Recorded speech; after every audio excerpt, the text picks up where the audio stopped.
Sarah Johansson, Here. and Chase Anderson. Here. Fantastic. We're all here and accounted for, and now I think our microphones are on, so that is good too.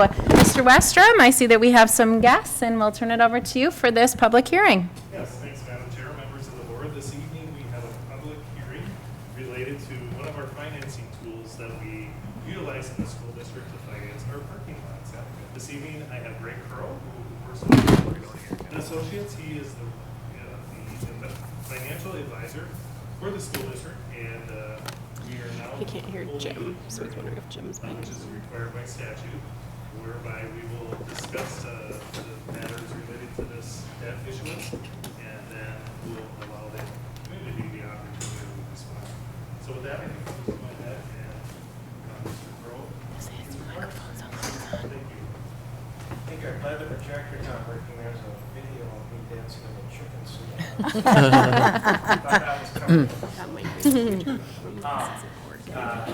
We are discussing the property tax abatement. I will say this is the most well-attended property tax abatement hearing I've ever been to. So it's great that everyone is interested in asphalt. We're always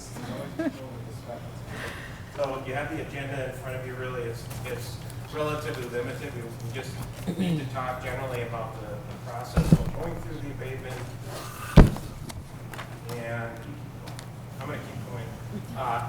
Thank you. Use this opportunity to project. Talk about the projects generally, but there's more specific information related to the bond issuance that we'll go through when you take up the resolutions during the regular meeting with the intent to issue bonds and grant the abatement. So there's a reference in here to the state statutes that allow for the abatement. Basically, for school districts, abatement is a bit of a misnomer. It's not like a city that might do abatement bonds for economic development purposes, where they're actually reducing taxes in order to provide an incentive for development or something along those lines.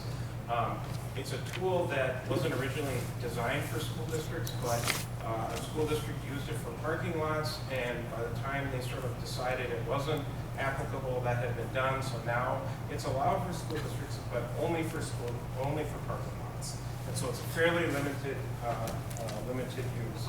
There's a description on the scope slide that talks about the $7.9 million of projects that will be financed and the different schools that the parking lot improvement and construction will take place at, and the different scope of the projects, from testing to paving, everything basically related to the property tax or to the construction project.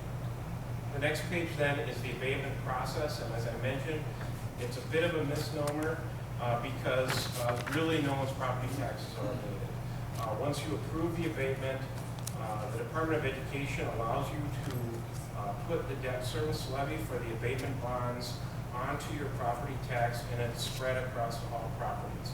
So when you get a look at that 36-page levy limitation worksheet, where you prove your preliminary levy, there will be a line on there that says economic development abatement, and that's the debt service. So it's the mortgage payment on the bonds that will be put onto your levy and spread across the tax base. As part of kind of walking through the process, we do have to identify parcels that pay school property taxes in an amount that exceeds the amount of debt service that is being paid that year. So you'll see that in the resolution that there are two parcels that are identified, and that's what that is for. So then the next steps are tonight considering the resolution granting the abatement, and then a separate resolution authorizing the issuance of the bonds. Then on October 10th, we'll take the bids for the bonds, and the resolution authorizing the issuance sets a parameter in terms of the interest rate for how low the bid needs to be in order for it to be accepted. Because as you remember, we usually take bids and then bring them to the board that night. Well, your regular meeting is on Columbus Day, so the markets aren't open that day on the 14th. So we'll take the bids on the 10th. They'll be approved by superintendent or business manager, and then one board officer will be allowed to accept that low bid, and then at your meeting on the 14th, you'll have a resolution ratifying the acceptance and award of that to the low bidder. And then the funds will be provided at the district at closing on November 7th and used during the next 3 summers. We do have a short slide on tax impact, and I mentioned there's more detailed schedules attached to the pre-sale report. The total bond issuance is about $8 million over 15 years, including issuance costs, and 15 abatements of levies, starting with taxes payable in 2020. The estimated annual tax impact on a $300,000 home is about $1 a month. And there's more information. And you are required by statute to accept any public comments as they relate to the abatement or abatement process. And I'm happy to answer any questions you might have. Right, thank you so much.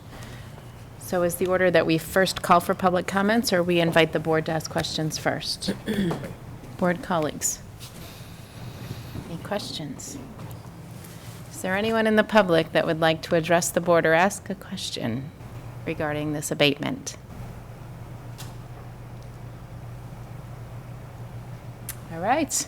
Then you can just close the hearing and Hearing none? Okay, we'll close that, and you're going to stick around for our more discussion a little later, right? All right, thank you. So that concludes what is necessary for the public hearing. I'll entertain a motion to adjourn. Second. All right, it's been moved and seconded. All in favor of closing this public hearing regarding the property tax abatement for parking lot construction and improvement projects, please say aye. Aye. Aye. Opposed, no. Abstentions. Motion carries, and the abatement public hearing is adjourned. And, ready? Good evening. The Wayzata Public Schools Board of Education regular meeting for Monday, September 9th, 2019 will come to order, and will the clerk please call the roll? Yes, Eric Brown. Here. Linda Cohen. Yes. Andrea Keene. Yes. Benita Lucky. Here. Cheryl Polzine. Here. Chris McCullough here. Sarah Johansson. Here. And Dr. Chase Anderson. Here.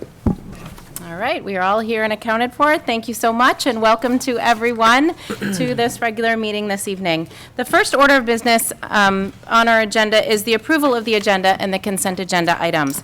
Consent agenda items are considered to be routine in nature and will be enacted by one motion. There will be no separate discussion of these items unless a board member or a citizen so requests, in which event the item will be removed as a consent agenda item and addressed. The consent agenda items are listed in the materials, and I would just like to add for my board colleagues, our agenda is also listed in there, but I'm going to recommend as we make our motion and approval that given that our consultants and partners from Ehlers are here, that we will move the finance and business services portion of the agenda, which is listed under C, actually, and we will move that up to A. So we will keep the finance and business items the same. We'll just move up the presentation. And then, in fact, the back-to-school presentation that Dr. Anderson does will be done at the end of the meeting. So just a small little numerical adjustment to our agenda. So the agenda and its revisions are in front of you, as well as the consent agenda items. Is there a motion to approve? So moved. Second. All right, it's been moved and seconded, and I think it's a roll call. It is. Linda Cohen. Yes. Andrea Keene. Yes. Benita Lucky. Yes. Chris McCullough, yes. Cheryl Polzine. Yes. Eric Brown. Yes. And Sarah Johansson. Yes. All right, we have an agenda with a little bit of an altercation. And so the first item on our agenda, I don't recognize you, Matt, are reports from organizations. Is Matt here? Oh, we look forward to seeing him. So that is our reports from organizations. We often have a representative from the Wayzata High School Student Council to come give us an update about what's happening at the high school. I'm guessing he's a little busy. So we'll look forward to seeing Matt next time. And so next comes another great part of the meeting, which is our recognitions. And I will join Dr. Anderson at the podium.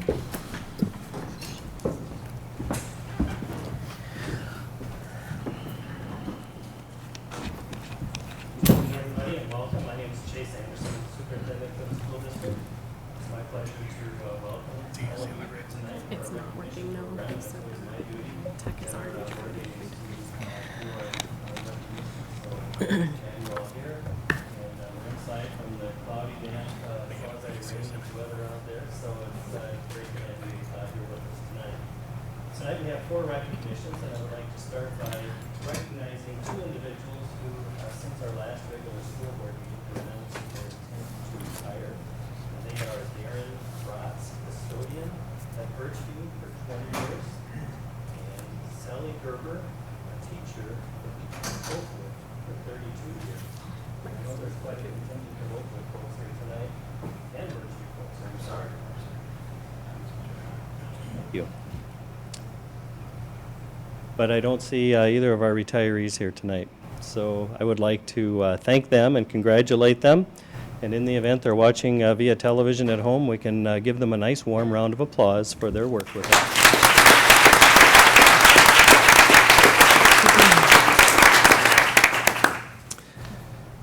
Next, I would like to invite Dawn Willar to come forward, one of our employees of the month. Dawn, congratulations.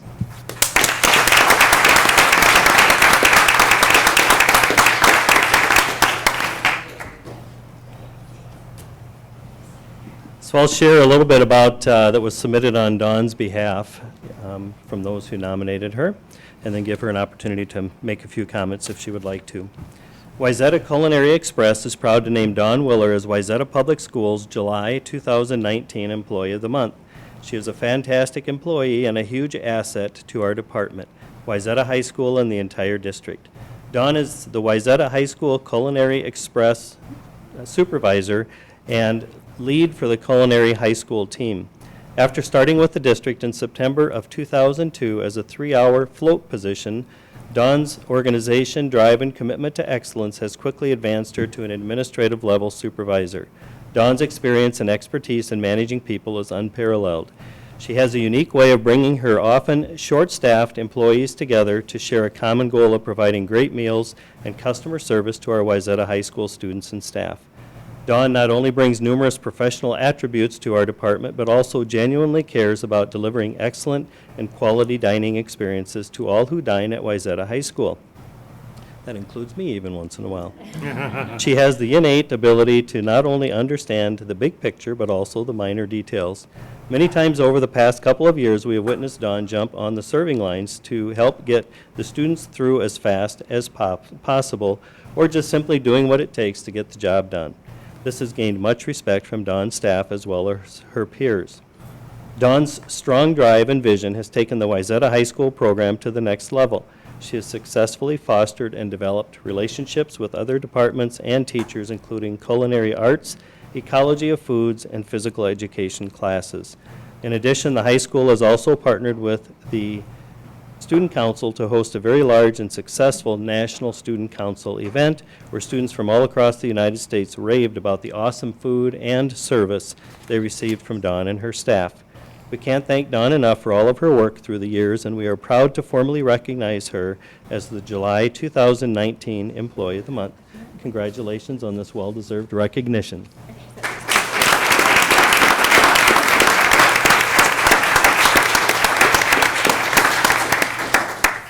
I just had a couple of comments. Very humbling to receive this award. Thank you for that. I wanted to thank the school board for the opportunity to allow the high school to go off the National Food Program, for the belief that you have in us to do what we need to do to meet all of the student needs. That means a lot to us and all of the staff up there, so I appreciate that and I thank you. I want to thank my colleagues in culinary that are here. Thank you for supporting me, and we have lots of good things to come. So I appreciate that. Thank you.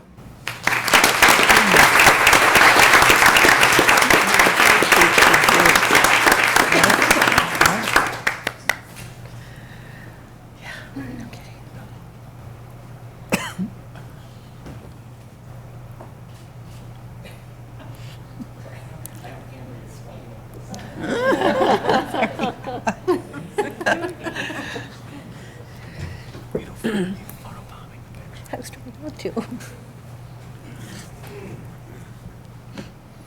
I should mention that I first came to know Dawn as a parent when I was a coach on her son's basketball team, and she not only is great with culinary, but she was a great parent. She never complained about the coaching once. So I really appreciate that. Thank you, Dawn. Next, another Employee of the Month, Becca Bogs. I'd like to invite her to please come forward. Becca, congratulations.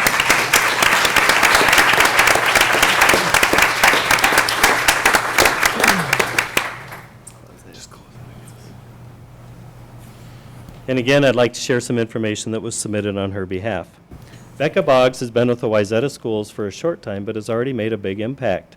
Becca joined the district in the fall of 2018, and within the first month embarked on a challenge to share behavior science and research-based strategies with all staff by developing and implementing an intensive professional development plan for the district. She quickly became known for her positivity, friendly personality, and professionalism throughout the district. She helps schools with positive behavior interventions and supports. The framework utilizes evidence-based behavioral interventions that are based upon the principles of applied behavior analysis, which utilizes the prevention approach to enhance the academic and behavior outcomes for all students. PBIS perfectly aligns with the more intensive training she has provided over the past year throughout the district. In addition to training staff on how to implement research-based strategies for all students, she also develops intensive behavior plans, trains staff, and provides calm and steady support to the teams working with students who demonstrate the most challenging behavior. Staff working with Becca have increased confidence in their behavior skills because of the high-quality training they receive, and they know that her plans are highly effective. Becca's philosophy when working with high-need students is to focus on the positive and how students can excel when provided with the necessary tools to achieve what may at times seem impossible. With perseverance, we can achieve great things and help students live a life of improved quality. Becca also serves on the Minnesota Department of Education Restrictive Procedure Work Group. Members of the work group have been invited by the Minnesota Department of Education so that they may provide recommendations and advice on the development of resources for Minnesota school districts. She has reviewed restrictive procedure data across the state and is working on a plan for training. The resources developed will be readily accessible for families and school staff. Her contributions will ultimately assist with the development of a statewide plan, including specific and measurable implementation and outcome goals for reducing the use of restrictive procedures in our district and throughout the state. Congratulations, Becca, and thank you for your commitment to students in our district and statewide. The impact of your work is consistent with your philosophy, and we look forward to making what we previously thought impossible possible. Congratulations.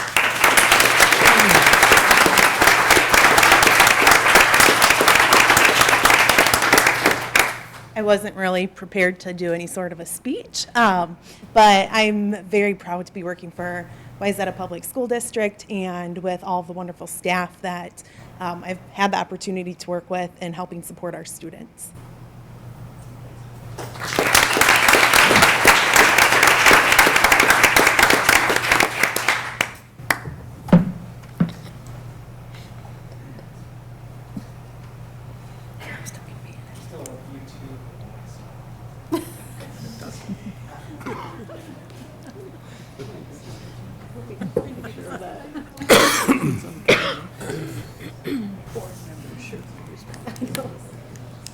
And next, I would like to invite Erin Benish forward, Employee of the Month from Birchfield.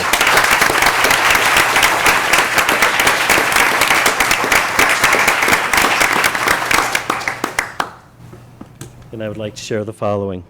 Birchview Elementary School is proud to announce second grade teacher and PBIS coach Erin Benish as the September 2019 Wayzata Schools Employee of the Month. Erin is the epitome of a world-class elementary educator. Although he exemplifies all four of the Birchview core values of commitment, community, compassion, and curiosity, it is his commitment to students and his focus on our community that set him apart. As a committed, child-centered educator, Erin makes his classroom safe, inviting, consistent, and loving. There is never a shortage of joy and excitement when you talk with the students in his class. Although daily learning is always at the core of what he does as an educator, it is the special things he does that makes his classroom a place students talk about year after year. One such event is an annual race with his students. One year, a student almost beat him. That student lives in a photo in his classroom to show that the teacher may not always win. Erin knows that running a classroom is a collaborative endeavor, whether it is another teacher he is teaching with or a paraprofessional assigned to help him in his room. He makes them feel like an equal. Others are made to feel important and valued for what they do for the students they share. Erin has been our PBIS coach for the last 5 years. He has been the face of Trojan Pride. He is also the star of many movies that we have created to teach students expectations across the school. His character, X-Man, always learns from the students who need to show him how things work at school. He speaks at assemblies and creates weekly Trojan Pride updates for the school news. He has also become a regular instructor during the district's paraprofessional workshop days. Aaron has become a leader in the school, not because he sought out this role, but because of who he is. People follow him because he is knowledgeable, reliable, friendly, and consistent. He is quick to seek clarity when there is confusion and support others when it is needed. All of us at Birchview are honored to serve alongside of him. Congratulations, Aaron, identified here as Educator Extraordinaire.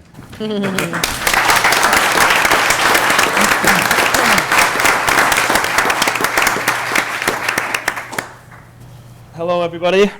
I'm humbled to be here tonight and feel very grateful to receive September's Wayzata Public Schools Employee of the Month recognition. Sam's extremely kind words that you just heard throughout his thoughtful letter depicted perfectly how I view my role as a teacher within this community. I knew I wanted to be a teacher early on as a child, and this passion has really only grown as an adult. It is truly the core of who I am inside, and I really feel fortunate to have a career doing what I love each and every day. Thank you, Sam, for your continued support and for the leadership opportunities you've entrusted me with at Birchview. Speaking of Birchview, I owe a world of gratitude to the amazing staff I have worked alongside for the past 13 years. We motivate, trust, coach, and support each other on a daily basis to be the best that we can be together.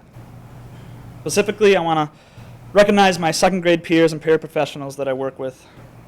All the hours spent together in the pod planning how to best help students while pushing each other to refine our methods have certainly made me a better teacher and a better person.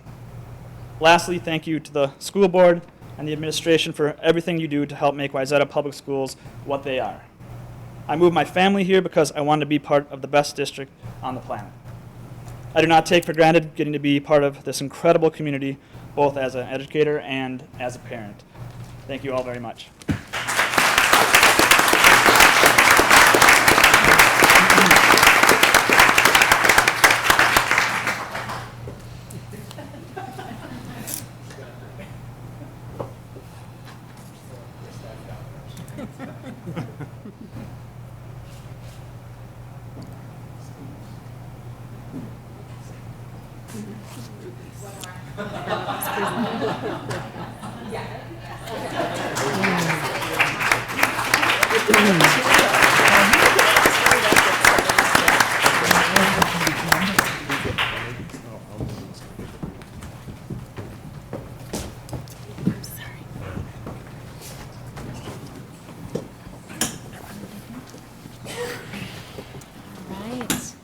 Well, that concludes our recognitions portion of the program, and I see Dr. Johnson up. It's also good, school has started, everyone's back, and we're here for another student curriculum presentation. And so it's fun to hear what's happening in our buildings and in our schools, both from a staff perspective and from a bigger picture. So Dr. Johnson, Thank you, welcome. Madam Chair, members of the board, Superintendent Anderson.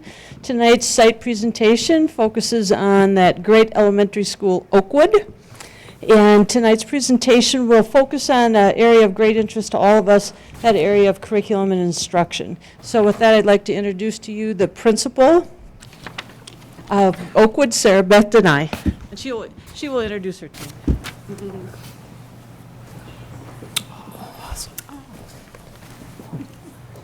Thank you. Well, thank you very much for having us here this evening. I did bring two colleagues with me, Laura Fulvin and Amber Hunt, both fifth grade teachers with us at Oakwood. So with the upcoming changes that are happening at Oakwood, we decided to embrace them and use that as our theme this year of constructing strong foundations. And we were fortunate enough to pilot the CCC Language Arts curriculum at Oakwood in 2 grade levels, in 5th grade and also in 1st grade. So we wanted to share with you some of our findings and just the steps that we are taking for the implementation of the curriculum this year. One of the pieces that we wanted to share with you is looking at the uniqueness of Oakwood. We do have the highest amount of English language learners at Oakwood, and so that adds a different lens for us to look through when we're talking about reading strategies and how to implement reading curriculum. The other piece is that we wanted to share with you the equity lens that we look at through what our students are learning in the different genres that they are exposed to. So in the last slide with the graph, you can see we still have some work to do with our EL learners. In the last year, through our 3rd and 5th grade students, we have just over a 15% standards rating for our students that are still acquiring our English language. So that, again, is one area that we're focusing on. We've explored different options of support for some of our students. We've done some professional development where we had some trainers come in from the University of Minnesota to talk to us about different strategies to use with EL students, as well as looking at different programs that perhaps are available through our district. Our reading recovery program is district-wide for 1st grade students, and they have a component of small group learning for EL students. So we would like to explore that further to see if that would be something that would fit well for our students at Oakwood. On the next slide there, it shows you our new Q-Comp goal. So this year we have a lofty goal of a 5% increase for all of our learners for 76.5% for proficiency. And then this year we were tasked, again, looking through that equity lens of disproportionality of our scoring of our students, focusing in on our Black and African American students and increasing that by 10%, which you can still see falls below proficiency, but still making gains. So, and that's at a 10% increase. One of the things that we talked about is talking about equity. And this is kind of an updated version, pictorial, if you will. Equity or equality isn't the same as equity. In the old depiction, it was 3 students behind a fence, and it was what they could see, what they could access through sight without having that fence there. What I like about this depiction is that it goes far beyond what you can just see. It's what you actually have access to. And in this picture, you can see with equity that you have access to nourishment, and you can take that either literally or figuratively. So I do like this depiction better to help illustrate that. So our school, every year we've done a common school-wide read aloud in which we talk about various issues through literature. We use the book One by Catherine Otashi in Rain School. This year we used the book All Are Welcome. I don't know if you're familiar with it, but the book talks about the different kinds of learners that come into the school. And what I liked about this children's book is that it really depicts our students at Oakwood. And so the students right away make connections and say, oh, that's like us, and talk about comparisons and similarities, which I love. So the next slide, please.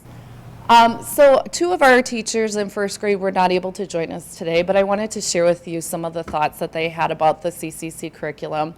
I won't read that quote to you, but this particular teacher really focused in on the choice that the students are able to read and write about, as well as their voice to discuss, and that there isn't an opportunity to be silent in learning, and that the kids are eager and over-eager to learn and to volunteer in classrooms, and I'll have these other 2 attest to that.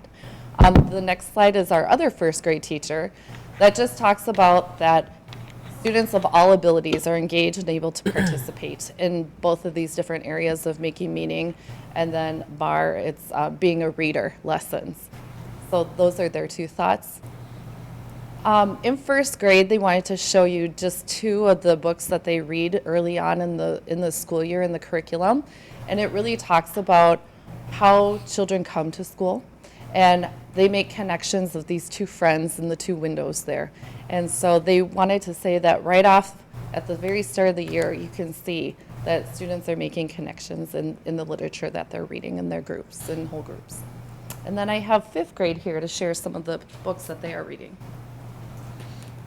So first of all, I feel very fortunate that I was able to pilot the curriculum last year. It sure made this year a much easier start for me, and I'm very excited. We're very excited about the curriculum, so thank you for picking such a wonderful set of curricula. So for 5th grade, we started last week already first day, right in with our business. And we got to the lotus seed, which is a terrific story that talks about family having to flee Vietnam. And then we've also done a nice job of being able to really see, our kids can see themselves in the books that we're reading because there's such a great set of diverse books. So the next book, this Everyone Cooks Rice, I just read this with the kids today. This is the second week, and I'll have the books up here if anybody wants to look at them. But I really feel that this makes a difference for kids, that they can see themselves and learn about other cultures as we're teaching. We teach through mentor text, so this is it, folks. This is what we teach through, and we teach it to all kids.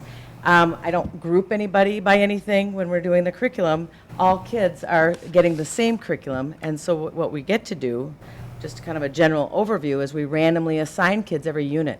So last week, I just pulled out playing cards, and kids partnered up that way, and all kids then sit the rest of the unit with their partner. So this unit happens to be 2 weeks, last week and this week. Next week, they'll get a new partner. But they sit through every lesson with this partner. And it's a beautiful partnership that they make because we'll be presenting them with questions. You can go to the next slide because these are some books we'll get to. Oh, a little out of order. Never mind. I'll got that. What I love about the books that we read with the kids is they're rich in discussion about the skills that we're trying to get at. And so when we're having the conversations with kids, they discuss with their partners first before they ever share out with the class. So once they've discussed with their partner, they do, like last week we started with turn and talk. So all of a sudden kids are bursting into conversation. Boom, they just have their partner, there's the question, and they want to get going. This week we've already started on think, pair, share. Think about what you're going to say first. Then pair with that partner, and then share out. We're going to get to some amazing conversations now that I know the full scope of the year, and we will get to some prompts that the kids will be using once they share with their partner. Then they share with the class. So there's never a kiddo that doesn't know what to say because if they didn't come up with something maybe, their partner did. So they can share what their partner said, and that partner sure feels proud when somebody's sharing their thoughts. Or they can share with the class what they said. So they all share with each other because they all want to talk about what we're discussing, and then we'll just call on a couple of kids to share out. The prompts that we're going to be getting to soon is, and this is what the kids love, they sound so adult when they say it. I agree with blank or so-and-so because, or I disagree with so-and-so because, and they also will say in addition to, and that's again a moment for the kiddo who had that idea, that person heard me, oh my goodness, and I get to really be excited about the fact that I'm being listened to and they're sharing my idea with the whole class. So it's really win-win. So just some quick observations that I have about this curriculum, and my quote is in there a little bit later. It really gives everybody a chance to shine. All kids participate, talking about the same things, rich discussions. And my observations are everyone is talking. Everyone is talking about the questions and the stories that we're reading. And I know as the year goes on, the discussions are just going to get longer and longer, as what happened last year. And by the end of the year, I was having to actually cut kids off. Stop. Can't talk anymore. We have to move on because they just want to keep going. Most of the hands are raised all the time. I can only get to a couple or we'd be there all day talking about language arts. And the kids are very eager to share. So again, thank you for picking this curriculum that we have really loved. If anybody wants to see the books later, let me know. My partner, Amber Hunt, is going to talk about some more good stuff. Hi, good evening. So I'm here to start talking about constructing lifelong foundational skills, and we just know that we want our students to be as successful as possible in the Wayzata School District, but even beyond. And we just really feel that this curriculum has done a really nice job of laying those foundational skills, so as they move on in the educational career and past, they have those experiences cemented and they can be successful in that. So one of the things that we know in our school district is it's diverse, and we know that students come to school with different life experiences. And so the nice thing that we like about this curriculum is that it provides some time to practice and to explicitly learn some of those skills. So every student has access to some of those foundational skills that will help them be successful.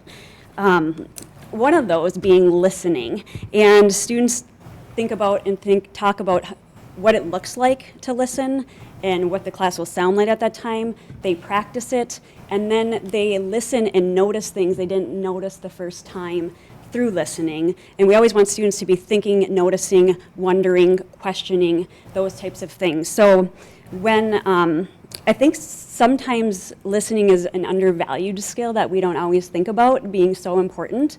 But as we listen to, like Laura said, other students talk about their experience, talk about the literature, students learn so much from each other. And we as teachers even learn a lot through the students and about the students from listening. So it's just such a strong, powerful skill that we've noticed through this curriculum. It also teaches students how to respectfully enter a conversation using those prompts that Laura talked about.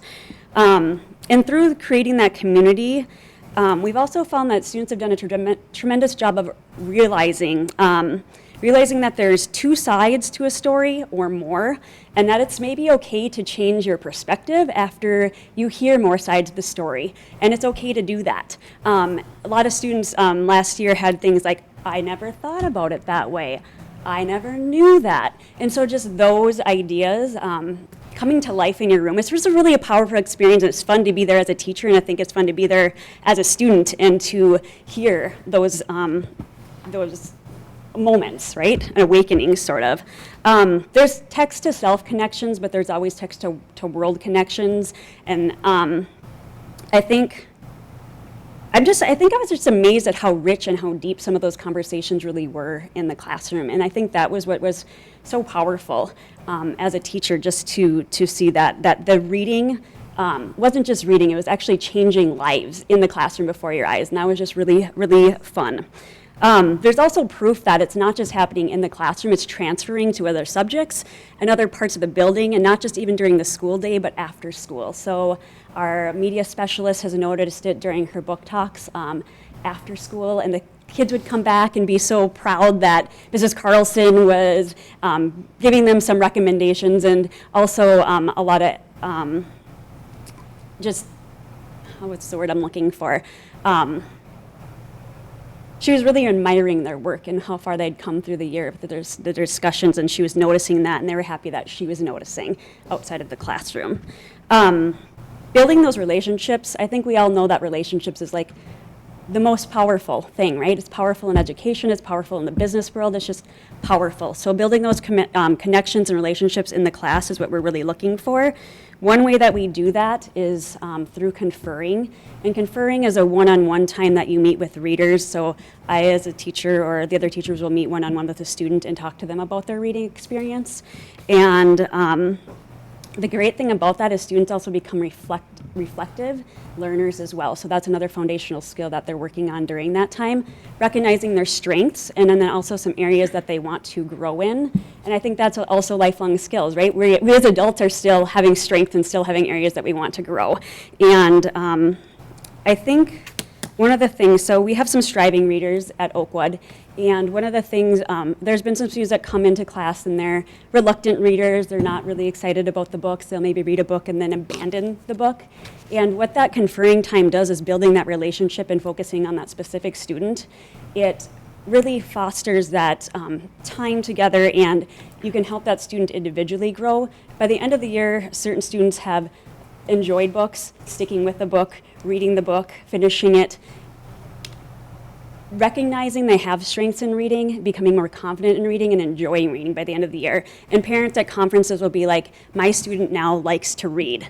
And that's huge. That enjoyment of reading is what we're really looking for. It also helps with those thriving students. We always think, is this going to match those students? And it really does as well. I've had some students that are really voracious readers that are reading a ton, but there's still places that we can push them to go deeper, to go further. In that conferring time, I noticed that one student was so excited about reading, which was really awesome. It was, she was super amazing at inferring and predicting, and her comprehension was amazing, but she was so excited about reading that she was reading diagonally across the page and missing so much. She just wanted to know what happened in the book. I just want to get to the end. I just want to get to the end.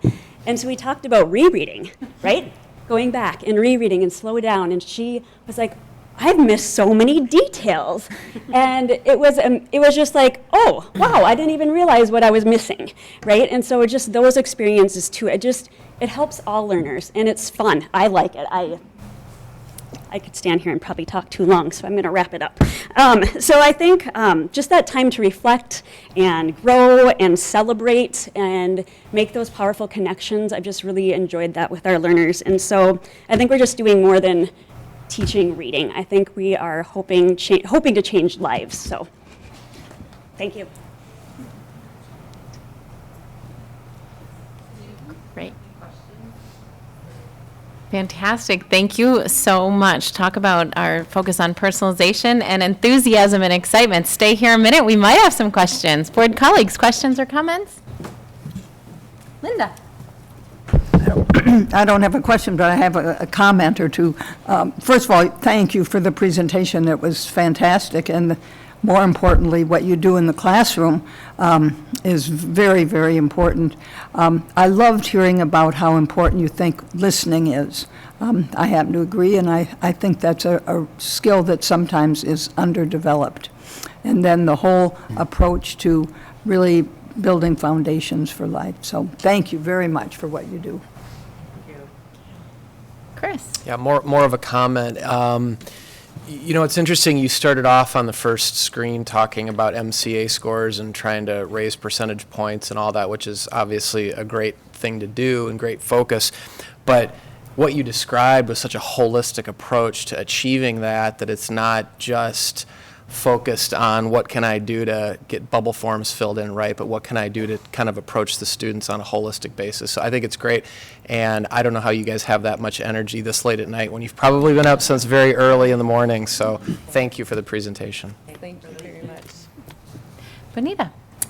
I just wanted to applaud you on just the books that you showed on the screen, the diversity of the books. I just thought that was incredible. And then the piece that when you really take the one-on-one time with the student as well, and that is very important too, because a lot of times some students are kind of reserved and they want to enjoy the reading. So just taking that time to do that is awesome. So thank you.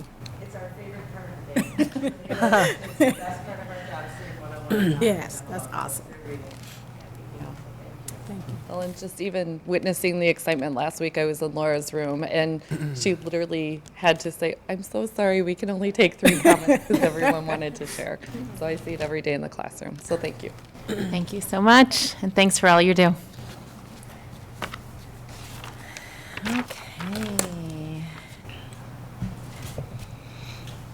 So, now we get to move from the excitement of teaching and learning to some business and finance, which is always exciting. You'll remember at the start of the meeting, we indicated that we're going to do some moving around under this next section, which is administrative reports and recommendations. So we'll move C up to A, and Mr. Westrom will let you organize your business and finance discussion. Yes, thank you, Madam Chair, members of the board. I'm going to ask our guest, Greg, to approach the podium, and then I'll begin going through our 4 items for finance and business. The first item is the agenda sheet for our monthly financial reports, and these are for financial reports as of July 2019. They include an investment summary, an analysis of the financial reports, a statement of revenues, and a statement of expenditures. Just want to make a quick remark that our fiscal year goes from July 1st to June 30th. So as these reports are for the month of July, it would be no surprise that we've only expended about 2% of our entire budget for the year. Things kind of pick up the minute school starts in September. So at this point, we did meet with the Finance Committee of the board, and I would open it up to any questions, but I would also like to make the remark that nothing unusual was noted, and we appear to be on track for a very good year. Okay, thank you, Mr. Westrom. Are there questions or comments regarding the monthly financial report? No? Okay, thank you. Our next item, we're going to revisit the abatement bonds. So at the regular school board meeting held on August 12, 2019, the district administration recommended the use of the tax abatement financing tool available to Minnesota school districts. The nature and extent of the public benefits which the district expects to result from the proposed property tax abatement are the construction of and improvements to district parking lots and related work and related financing costs, which will enable district residents to continue to conveniently and safely access these facilities, which are regularly utilized by the public for school and community events. The district will issue $8 million in abatement bonds for a term of 15 years, commencing with taxes payable in 2020 and concluding with taxes payable in 2034. And I would like to just make a couple remarks. You're probably aware that we're very concerned with student safety. And if you're familiar with our Central Middle School, that's a prime example of a recent project whereby we are actually separating the students from the adults and the buses from vehicles. And if you had the opportunity to see that operate this week, it actually was quite remarkable, and we're very excited to make sure that our students are safe at all our sites. So that was the primary reason why we are issuing the abatement bonds. Also, I would like to just mention that the school districts in Minnesota are have very restrictive financing tools. Later this evening, we're going to ask you to approve certificates of participation. Those are used for instructional spaces, not necessarily for parking lots. Our long-term facility maintenance revenue is only used for replacing like with like, and so the abatement bonds really provide the school board an opportunity to expand some of the needs and accomplish some of the needs that are required. So I have our guest, Greg, from Ellers, and would you like to make any remarks at this point before we ask the board to approve the resolution? Can I make one comment about the resolution on the approving the property tax abatement? I did just notice, just mostly for the minutes, that the parcel list on Exhibit A, a leading 0 was dropped by Word or Excel or someone along the way, so that parcel number should start with 04. Oh, thank you. Of just 4. Yep. Thank you, Mr. Crow. We'll make sure we have that. And then on the other two resolutions, the resolution, as I mentioned in the abatement hearing, the abatement resolution has a parameter of 3.25%. So if the bids, the low bid in bond at that time is under 3.25%, then that's the authorization to go ahead and accept it on behalf of the board. We're projecting in related to that $13 tax impact that the rate will be 2.19% right now. Rates are incredibly low, so this is a great time to be out in the market issuing debt, and that even has a little bit of cushion built into it in case rates do come up a little bit, so we could easily see a rate around 2% on the abatement bonds. And then the COP resolution has a rate of 4%, and when we started when we were moving through the process of preparing for the COP issuance, we were assuming a rate of about 3%. And one of the differences is that it's not a general obligation of the school district. It's an annual appropriation, kind of a lease purchase agreement. And so the rates are a little bit higher. And the rating, there is no state credit enhancement. So you get the free state credit rating, which is worse than yours, so it doesn't benefit you as much as others. But as part of the COP issuance, it's not credit enhanced, so it will be the district's rating only. And also, because it is an annual appropriation debt, not a general obligation bond, the expectation is that the rating is usually notched one rating. So AAA rating would be a AA 1 rating for a certificate of participation. So, and also with a little bit of uncertainty about the timing of the COP, passing this parameters resolution will allow us to pick up where we paused and move pretty quickly should we have that opportunity, but not knowing when that might be, we set the parameter in the resolution at 4% and the maximum borrowing at 20 million instead of 17 we were planning at, just to make sure that you have the ability to move ahead in a quick manner to address the need that you need to. Okay, thank you. Thank you both. Okay, board colleagues, before we get to questions and comments, the recommended action is to approve the resolution relating to the property tax abatement for parking lot projects and grant the abatement. Is there a motion to that effect? So move, and I'll recommend that we waive reading. Second. All right, it's been moved and seconded to a waive of the reading of the resolution. Are there comments or questions? Ms. Wilson. Thank you for all the information. It was helpful explaining all of that. It sounded to me as if any tax impact that is listed in these materials would be kind of worst-case scenario. And so, because we're in such a favorable interest rate situation, it might be even less than that. Yeah, it could be slightly less, but at 2%, you know, expectation is 2.2%. If the rate was 10% lower, think of it that way, that would be a rate of 2%. So if the tax impact was 10% lower, that would be going from $13 to $11.70. So could be lower, but you know, it's not going to be half. You know. I understand. Thank you. I just would like to say, Mr. Westrom, that I so appreciate your continued commitment as we look at facilities to fiscal prudence while at the same time placing student safety at the top of our priority. We know that's an important for our district and for the families in our district, and it's hugely important for the board as well. So thank you for doing that while at the same time being fiscally prudent and being very smart with what we're doing. So thank you for that. Okay, it's a resolution, hearing no other comments, and so that means it's a roll call vote. Yes. Andrea Keene, Yes. Benita Lucky, Yes. Chris McCullough, yes. Cheryl Polzine, Yes. Eric Brown, Yes. Linda Cohen, Yes. and Chair Johansson. Yes. Okay, it passes. Right, thank you. Round 2 of 3 for the Yes. abatement. Madam Chair, members of the board, our next item is to actually award or approve the resolution to authorize the sale. Greg had mentioned a little bit about the process that we'll be following. We are actually requesting a, what is it called, parameters resolution, due to the fact that the day of the sale is likely to occur on Columbus Day, which is a holiday. And then the board will actually be invited to affirm and approve at its next regular school board meeting. So I'm just going to share a couple items real quick.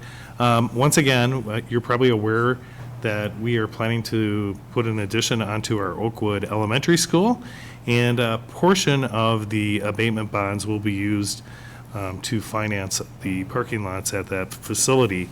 The board has determined that it is necessary and expedient to issue approximately $8 million of general obligation tax abatement bonds, and these bonds will finance the construction of improvements to district parking lots as we discussed during our hearing earlier this evening. So the superintendent and or executive director of business and finance and a board officer will be authorized to directed to receive all proposals presented in conformity with the terms of the proposals. And the board, as I mentioned, will be ratifying that at its next meeting. So before I talk about the recommended action, let's invite Greg to make any further remarks regarding the actual call for sale bond. And I'll just mention that you do have the pre-sale report in your packets related specifically to this issuance.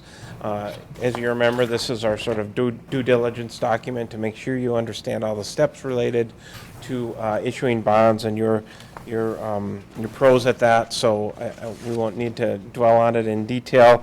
As I mentioned, there are updated financial estimates attached to it as well. And a timeline that we discussed during the abatement hearing. So I'm happy to answer any questions about the details, but I think we've covered most of it as we've worked through these two hearings. So. Yep, and actually I might ask Greg to make a couple remarks. You're probably aware that we have a very favorable interest environment right now. Could you just talk a little bit about the reason why we're issuing $8 million worth of bonds, but the bonds will be issued at $7.2 million? Will be issued at what? At $7.2 million due to anticipation of a premium offer. So, if you remember, in some of the other bond issues we've done, we've talked about getting a premium bid, and what that is when an underwriter or a bank pays you more for the bonds than you're selling them for, and that's the kind of environment we're in right now because of for a variety of factors, but when schools have been going out to sell bonds over the last year or so, we have seen this premium bid environment. And your authorizing resolution said issue up to $8 million. So basically you're financing $7.9 million of projects. If you get a premium bid, you're not allowed to exceed that $8 million, which your bond attorney defines as project cost plus cost of issuance. And so in these estimates, we're assuming that you'll get about an $800,000 premium. And should you receive that bid, rather than overfunding your construction fund, which wouldn't be allowable under the legal rules related to the resolution, we'll use that to we'll put that $800,000 in the construction fund and then reduce the par amount or the principal amount of the bonds by $800,000. So if you look in the pre-sale report, there's what's called a sources and uses schedule. It's the first attachment, and it basically shows how we take that $7.29 million of bonds plus $800,000 of premium, and we assume a little bit of interest earnings while you have the funds in your bank account, and those deposit to your construction fund to fund that $7.9 million of projects. Thank you. Thank you. Thank you, Mr. Krofer. And that number will change when we take the bids based on the bidding that we get. I will guarantee you that it won't be well, I shouldn't guarantee. There's a 99% chance it won't be $7,290,000. It'll be some other odd number around that. Okay, so the recommended action before us is to approve the resolution authorizing the approval of the sale of general obligation tax abatement bonds, Series 2019A, covenanting and obligating the district to be bound by and to use the provisions of Minnesota Statute Section 126C.55 to guarantee the payment of the principal and interest on the bonds. Is there a motion to that effect? I will move that and ask that we waive the reading of the resolution, please. Second. All right, it's been moved and seconded. Any discussion? I'd just like to underscore a thanks for all of the details that you have and for the diligence that you and your colleagues provide in watching this as it goes along. Okay, there's a motion on the table. It's been moved and seconded. We've waived the reading of the resolution, and it's a resolution, so it's a roll call vote. All right, Benita Lucky, Yes. Chris McCullough, yes. Cheryl Polzine, Yes. Eric Brown, Yes. Linda Cohen, Yes. Andrea Keene. Yes. And Chair Johansson. Yes. All right, it passes. All right. Thanks so much. And number 3, Mr. Westrom. Yes, thank you, Madam Chair, members of the board, and Greg, thank you for continuing to be here as we continue this important work. You probably recall that we are planning to put an addition onto the Oakwood Elementary School. We first discussed that matter in 2012 and actually shared it with our entire board and our city council at a meeting that was jointly held between the two organizations in 2014. At this point, we are preparing to issue the financing so that we can proceed with the Oakwood addition. I will just mention real quick that the proposal was submitted to the city council, and we anticipate that at some point in the near future that will be approved, and we can break ground on that important addition that will serve our families for years to come. So included in your packet is a pre-sale report related to this matter. I would ask you to propose the recommended action, and then we'll have Greg talk a little bit about the pre-sale report. Okay. And the recommended action is to approve. Approve a resolution relating to a lease purchase financing. Okay. And authorizing the approval of the sale of certificates of participation. Perfect. The recommended action is before you. Is there a motion to that effect? I will move that and ask that we waive the reading of the resolution, please. And second. All right, it's been moved and seconded. Any discussion? And Greg, do you have any comments? Sure. I'll just mention that for the most part, the boilerplate language is pretty similar between the two. As I mentioned, this is an annual appropriation, so the credit rating is solely rated on the district versus on the including the credit enhancement by the state. Again, we're at the point where we're prepared to move ahead pretty quickly with the issuance, so all of the background information is included in there. Depending on if there's a slight delay, we might modify our estimates for your benefit, or we might move really quickly and not revise the pre-sale report, just go ahead and get the COPs issued. These are not, as I mentioned, general obligation debt. They'll be financed, the principal and interest payments are financed out of the district's lease purchase or lease levy. And to the extent that you have that available, and anything that's not available would be financed out of the district's general fund. So it's a slightly different financing mechanism than a GO bond, but really it looks like a GO bond, or it looks like a mortgage. You're taking out a loan, getting the funds to do the construction, and then making the payments over time. Right, thank you so much. Mr. Brown? Mr. Westrom, the original pre-sale report showed $17 million, and the current resolution has $20 million. Could you walk through that additional $3 million? Yep, you're probably aware that in August, the school board gave careful consideration to this matter. We actually took bids and received very favorable bids, and those bids are currently kind of on hold until we determine if the city council of Plymouth will grant us approval. The costs that we currently have locked in are about $15.1 million. However, delaying approval of those bids and delaying breaking ground on this project, the cost could increase, and so we've been working closely with Ellers, and they suggested that we do a parameters resolution, which is very similar to the other resolution that we talked about, that gives us a little bit of flexibility. There is a chance that our costs could continue to increase as time goes by. And if for some reason we're unable to grant approval of the bids that we've received, we may need to rebid, and it would have a higher price tag. We also have another complicating factor. We have to certify a preliminary property tax levy to the Commissioner of Education and to Hennepin County by September 30th. And we just want to make sure that we have enough resources to complete the addition as planned. So those are the main reasons. We're providing a little bit of a cushion for unanticipated delays that may occur with this important construction project. Thank you for asking. And you'll note in the resolution that the 20 million is referenced as not to exceed 20 million.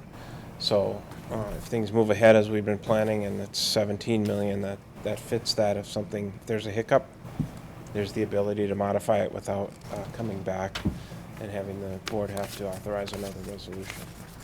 Thank you, Greg. So just to underscore that, that means that if, we said 17, if it's 20, but we don't spend all the 20, then we won't spend all the 20, right? It's not, will you explain how that goes? Yeah, actually, I'm going to defer that to Greg, but if we get approval, we could probably move ahead fairly quickly and set the par amount at 17. That's right. But if we find that we have increased costs associated with delays, could you explain how we would proceed with that, Greg? Right. So if as Mr. Westrom notes, if we move quickly and you only need 17 million, we actually would only issue 17 million in debt, rather than having an excess that would be in your construction fund then. So we won't move ahead until we know the timing, and then we'll set the amount up to 20 million at exactly what you need, not any extra. So it wouldn't be 20 million just because that's what you authorized. Okay, thank you for that clarification. Mr. Brown? Just a follow-up, you said we won't move forward until we know the timing. Could you just explain that a little bit further? Is that we won't know the... I'll have to respond to that. So we felt it was more prudent to issue the certificates of participation in the par amount once we knew what the construction costs are. We are unable to approve bids until we receive city council approval. And if for some reason that's delayed beyond the actual expiration of the bids, we may need to go out and rebid the projects. And if that is the case, we may find that our bids either exceed the amount that we currently have received in bids. They may equal the same amount, or there may be a different amount. But at this point, we're trying to be as prudent as possible and to position the district to move quickly. As you know, with construction, we typically need to move quite quickly to achieve our desired results. Typically, we only have about 10 weeks to do projects that typically would take more than 10 weeks. So thank you for that question. Okay, thank you. Okay, Ms. Polzin. So I just thank you again for all the information. I wanted to just confirm this is a funding mechanism that we've used in the past. It's worked very well. We used it for phase 1 of the Oakwood expansion several years ago, as well as the Greenwood expansion and the Sunset Hill expansion. And so we're very familiar with how this works, and it's worked very well for us in the past. So Yes. is that correct? Yes, thank you for making those remarks about this is a tool that we've used in the past to appropriately address the growing enrollment in the district. And I'll just add one additional place where we use the tool, Meadow Ridge, prior to it opening. So, thank you. Okay. Good discussion. Any other questions? Mr. Brown? Sorry. Nope. Just one follow-up. If the city delays the project further, is there a time frame on the $20 million approval? And the authorization? I guess what I'm going to ask Greg, does that authorization sunset, or does that stay in play for a certain period of time? That's a great question. It doesn't sunset. I would typically the bond attorneys don't like to have those parameters, authorizations kind of just sit out there forever. So as a rule of thumb, some of them write expirations in. This one does not have an expiration, if I remember correctly. But well, it might not be interesting to you, but the interesting piece of this is that a COP issuance doesn't actually require board authorization. So, but what does require the authorization of the board is to set the parameter to accept the low bid. So with the $17 million option, we didn't have an authorizing resolution such as this because you're allowed to go out for bids on those kinds of financing without it. So it doesn't really have a sunset, but if we move away from the required parameter, then we don't even need the authorization in that sense. But we wanted to have that parameter option so that if we get the go signal, we can move relatively quickly because a lot of the legal documents have already been prepared. And so that's what the parameters piece of it gives to us. That does always require board action to set a parameter to award to a low bidder. But on a COP that's not a GO debt, there's technically not a legally required authorization. So there's not really a sunset, but it exists kind of all the time, even without an authorizing resolution. So I might make a comment that it's highly unusual to be in the situation that we're in.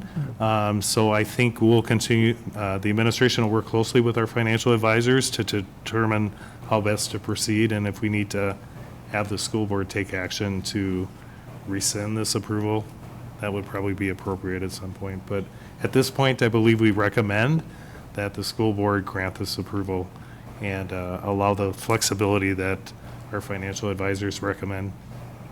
Okay, thank you. Other questions or comments? Once again, the recommended action that's been moved and seconded is to approve the resolution related to a lease purchase financing and authorizing the approval of the sale of the Certificate of Participation Series 2019B.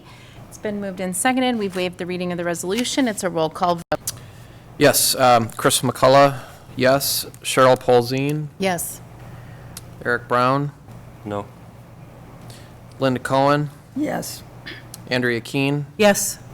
Bonita Lucky, No. and Chair Johansson. Yes. All right. 5-2 recommendation passes. All right, 5-2 recommendation passes. Thank you. And thank you, Mr. Westrom.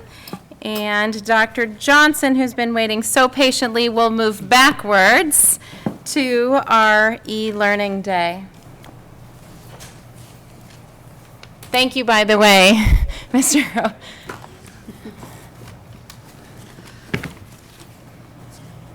Good evening, Madam Chair, members of the board.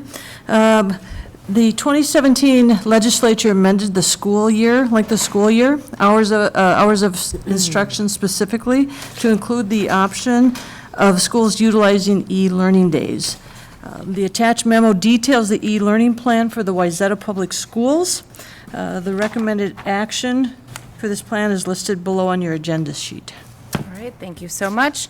Board colleagues, the recommended action is to approve the e-learning plan as detailed in the attached documentation for a 2019-2020 pilot at Wayzata High School for grades 9 through 12. Is there a motion to that effect?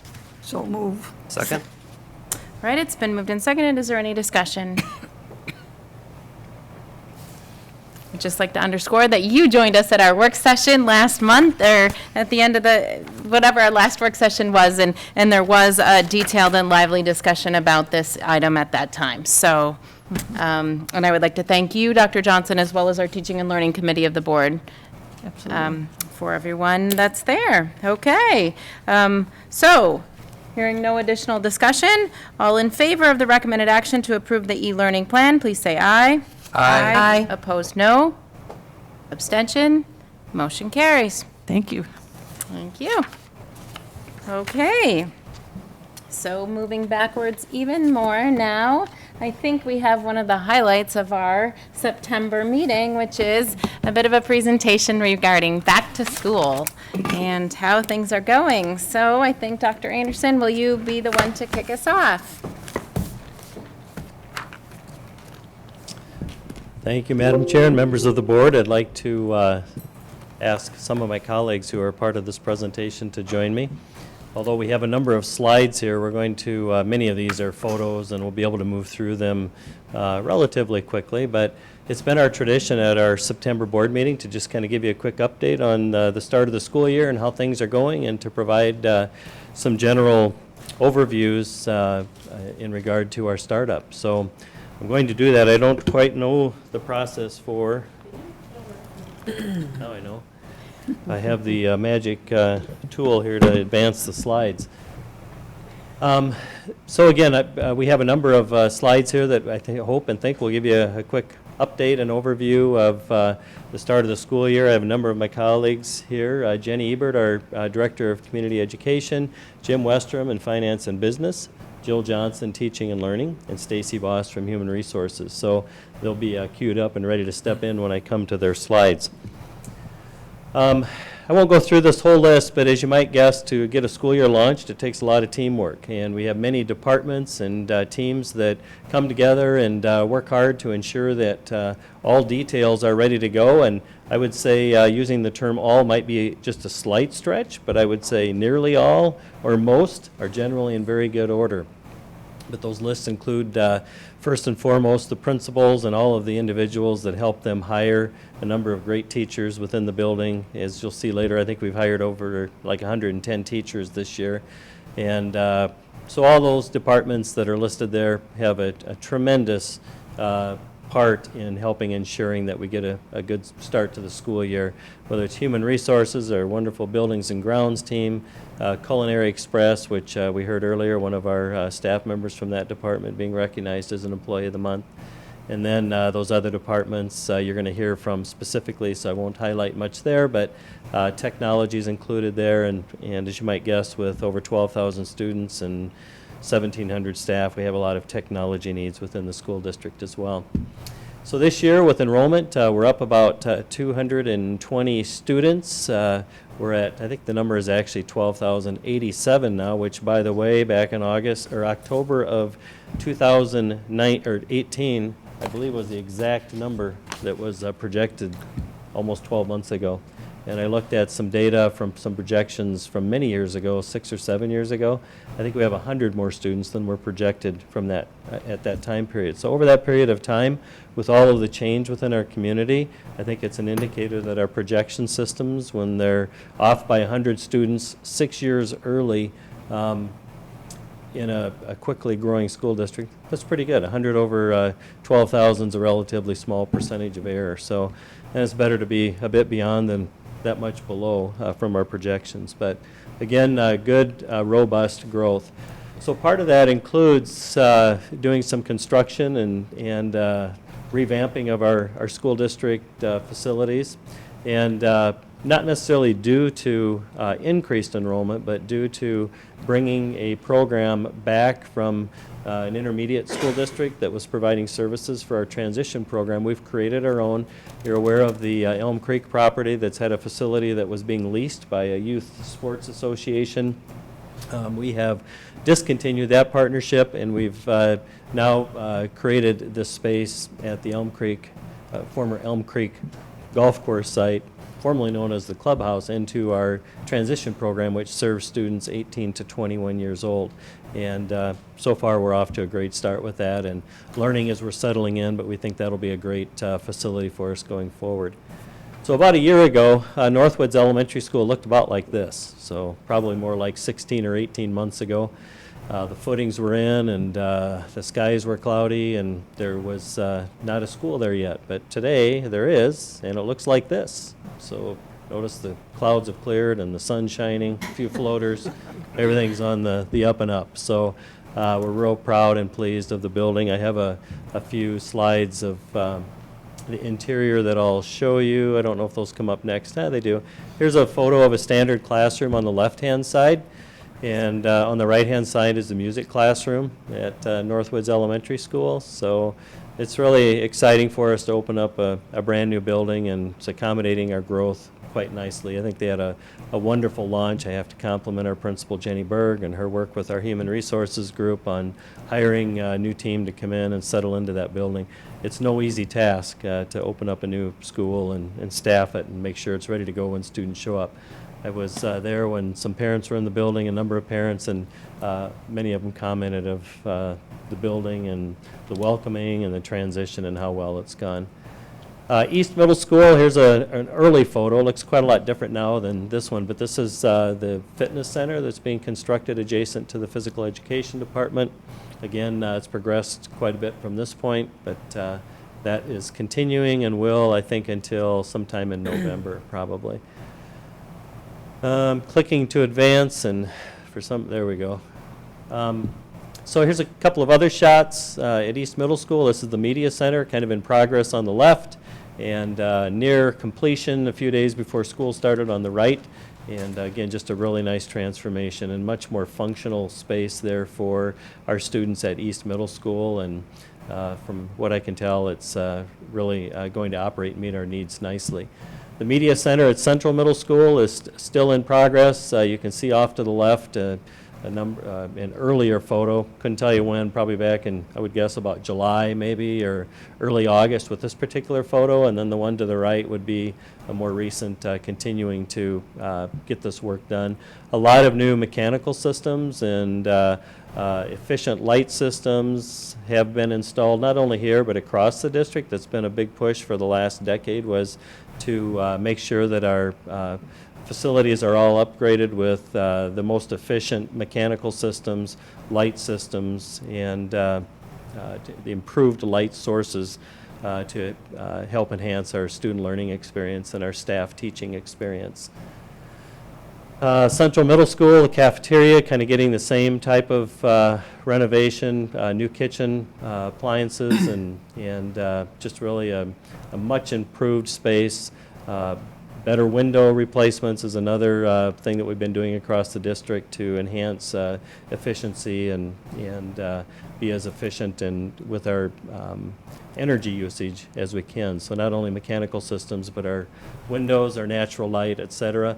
Parking lot at Central, I probably had more calls this summer about the advancement of the Central parking lot than any other facility, but you can see on the left, it actually looks pretty good on the left compared to what it did maybe in early August even. There were some very large mountains of soil and sand and other construction product that was needed. And on the right-hand side, it's actually progressed quite a bit even from this, but it shows the transformation there. A lot of new drainage and infrastructure was necessary for that too. I thought it'd be interesting for you to see the transformation of a classroom. So it was shortly after the end of the school year, I walked into this classroom, and on the left, it's the same classroom actually. That's what it looked like soon after the kids had departed for summer and the staff were gone. Teams moved in quickly and removed a lot of the systems and tile, et cetera, from the floor that were scheduled to be replaced. And a couple days before school, literally maybe a day before school, this is how that same room looked. So you can see there wasn't a before of what it looked like before, but just really refreshed, new lights, more efficient systems, and nicely enhanced space. This is, I think it's the cafeteria. I must have had the same slide in there twice. I think I already spoke about the cafeteria as central, but again, you can see I think it was the media center actually. So you can see some progress on this, and actually even the photo on the left looks much better than it did weeks or month or two before that. So again, to get the school year started, a lot of exciting things happen. We don't just do construction, although I have to say there are times it feels that way because we've been growing. As you're aware, we've added about 2,500 students in the last 10 or 11 years here in the Wayzata School District. So we have a very robust growth curve and continue to work hard to meet those needs. But there are a number of things that happen prior to the start of the school year. We have paraprofessional workshops, community education, staff trainings, and I think Jenny's going to talk a little bit more about that. On August 20th, we had a new teacher staff breakfast. We welcomed, I think, about 110 or 15 new teachers to the district. I think that's a record in the 12 recruiting classes that we've brought in the time that I've been here. But we're just real excited about our new staff joining our experienced staff, and we believe they're all off to a great start. We recognize 72 staff members that are August 27th. Welcome back for 1,600 plus years of service within the school district. We have a number of our staff that have experience in 2 or more school districts, so that doesn't add into the count of this group, but that's a lot of experience within the district, and we compliment those folks for helping us develop our strong brand and deliver the great products and services that we do for our students. Human Resources did a lot of orientation meetings for all of our new staff. Stacy might mention that as well. Training opportunities for the summer. We do a technology academy and a number of other professional development things in the summer. And again, a lot of individual building orientation events and activities that principals convene along with other staff members to help make sure everybody gets off to a good start. And with that, I'm going to turn it over to Jim Westrom, and he'll talk a little bit about the main areas that he focuses on within his department. And Jim, if you would. Thanks, and I'll let you take the clicker and okay. Quick when I'm done. Members of the board, thank you for letting me make a few remarks. As Dr. Anderson alluded to, there was a lot of construction going on, a lot of activities going on, and he shared most of that information. I'd just like to assure the board and our community that we are being very good stewards of the public's dollars. You probably recall that the public approved $70 million worth of construction in 2017, and we've just completed the major portion of that with opening up another elementary school, Northwoods Elementary School. But in addition to those special projects, I also just wanted to give you a couple updates on these 4 areas. As far as our maintenance goes, you're probably aware that we have nearly 1.8 million square feet of buildings that need to be cleaned in the summer, and our custodial teams and our maintenance teams do an incredible job of taking care of that to make sure everything is up and running when our students return in the fall. However, at the same time, we're often offering summer school, and so some of those buildings are still being used right up until the very end. So I wanted to thank our custodial team and our maintenance team. Our grounds look absolutely fantastic. I want to also let the board know that we are in the process of continuing our furniture upgrade. You probably recall in 2014, we had a plan to, and we received approval from our voters, to upgrade the furniture at Wayzata High School. That was a 4-year project, and we have completed the 2nd year, and we're looking at years 3 and 4 in the next 2 years. So we've been doing it by level at the high school. Also wanted to let you know that 3 of our elementary schools received new classroom furniture this summer as well. So when you're out visiting our schools, please note that we are updating much of the equipment and facilities to be top-notch and to also honor those promises that were made to voters. So I would like to just let you know that transportation started this week, and it went quite well, considering that the board approved new boundaries almost 2 years ago. So we needed to get all those boundaries loaded into the transportation system. We needed to get our bus drivers trained on how to get around our district. And also, they needed to give consideration. It's difficult to put into a transportation system when the Highway 12 101 bridge is down and the Rockford Road bridge is down. So under construction, those bridges don't work. So I'd like to thank John Deutsch and Rich Inga and our transportation people for their good work there. We served over 7,100 meals the first day of school. And believe it or not, we did serve meals at Central Middle School. We actually want to thank our friends at Oakwood who actually prepared the food and had it shipped over. And by Thursday, the kitchen was operational. As I mentioned before, when we do construction, we typically only have about 10 weeks during the summer to get these construction projects done. And so on occasion, we'll start a project early if we can, or it may trickle into the school year. So I'd like to just mention a couple quick items. Central Middle School was able to open on time. I just want to let you know that at Central Middle School and at East Middle School, both of the media centers will open on the 16th of September. So we weren't able to get those completed, but we anticipated that it might spill over into the next school year. Also wanted to let you know that our elementary schools that are scheduled to receive upgrades, we've already begun discussions on perhaps starting those a little bit early so that they're complete in time for the upcoming school year. The auditorium at Central Middle School was always anticipated to be completed in November, so that's just for your information. But we are pleased to mention that the dome will be set up in 2 weeks. The turf field has been replaced, and the dome will be set up in 2 weeks, which is about 2 weeks earlier than normal. But we think our athletic associations will be quite pleased with that. So that's transportation, boundaries, construction, Chase did most of that, food service, and maintenance. I'd like to just thank the team that we get to work with, and I'd like to thank the board. The finance committee, and the facility committee, as well as the entire board during work sessions, really does support these important functions so that we can serve our students, families, and children highly effective. So thank you, and I'll pass it to my next colleague. Next is Stacy Boss from Human Resources. Good evening. This is such an exciting time for HR. We love this time of the year because everyone's excited. Everyone's excited to go through the interviewing process. We get to work with our building principals, and we've been able to recruit and find just incredible people this year. And it's fun to get to know them throughout the orientation process.